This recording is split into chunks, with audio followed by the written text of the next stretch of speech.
Moshe Dayan, Yitzhak Rabin, Uzi Narkis, autant de noms associés à la victoire militaire israélienne en 67. Mais si je vous disais que le roi du Maroc, Hassan II, avait aussi contribué à la victoire éclair de l'État hébreu.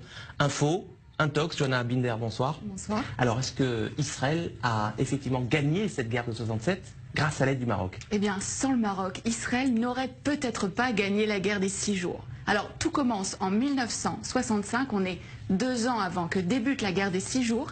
Les grands leaders du monde arabe se retrouvent à Casablanca. C'est le 3e grand sommet de la Ligue arabe. Alors, vous vous en doutez, le Mossad ne fait pas partie de la liste officielle des invités, mais il est là et il va recueillir des informations cruciales. Il y a un protagoniste, c'est Nasser, le président égyptien, le leader de la coalition arabe.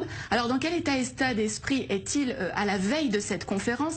Il déclare à Assouan en février: l'année 1965 est la plus dangereuse des années de la lutte arabe.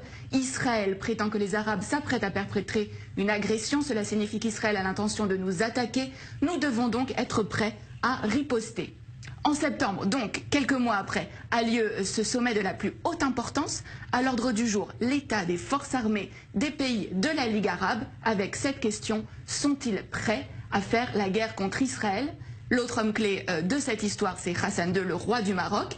Il va permettre aux renseignements israéliens de connaître ses ennemis. Et c'est à ce moment-là que le Mossad va donc entrer en action. Oui, absolument. Le Mossad va donc préparer cette opération en amont de la conférence.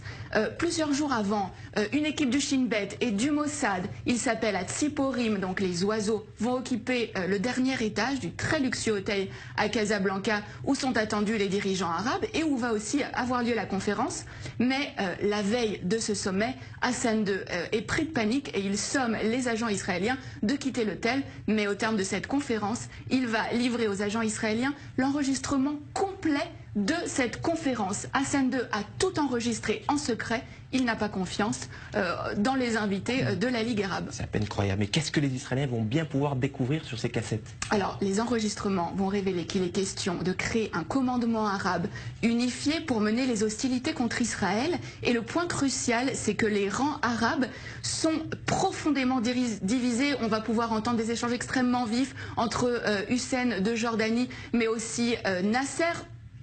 Et alors, ce qui est vraiment important, c'est que les nations arabes vont vraiment révéler leurs faiblesses. Elles ne sont absolument pas préparées pour une guerre contre Israël. Et c'est vraiment sur la base de ces informations-là que Tsahal va lancer les premières opérations de la guerre des 6 jours en 67. Alors voilà un dirigeant arabe sunnite qui est censé être solidaire de ses homologues arabes. Pourquoi Hassan II a-t-il fait ce choix? Qu'est-ce qui l'a motivé? Alors, ce qu'il faut savoir, c'est qu'avant déjà ce sommet, le Maroc et Israël entretenaient déjà des relations stratégiques. Hassan II avait accepté que des juifs marocains émigrent vers Israël, en échange de quoi Israël fournissait une aide logistique au Maroc, notamment en formant ses militaires. Et suite à cette opération, qui a vraiment été considérée comme le fleuron des renseignements israéliens, Israël est en dette vis-à-vis du Maroc. Seulement un mois plus tard, en octobre, cette dette a un nom, c'est Mehdi Ben Barka, le plus farouche opposant d'Hassan II. Le Mossad participe à l'opération Baba Batra. L'objectif, c'est faire disparaître absolument Ben Barka, Baba Batra aux initiales donc de Ben Barka, mais c'est aussi le nom d'un traité du Talmud. Le Maroc a donc été un allié indispensable à Israël dans la guerre des 6 jours, même si, on le voit bien, aucun cadeau n'est gratuit. La petite histoire de la grande histoire. Merci Johanna Binder pour ces détails croustillants, dignes des plus grands films d'espionnage. Merci d'être passé nous voir sur le plateau du Mag Orient.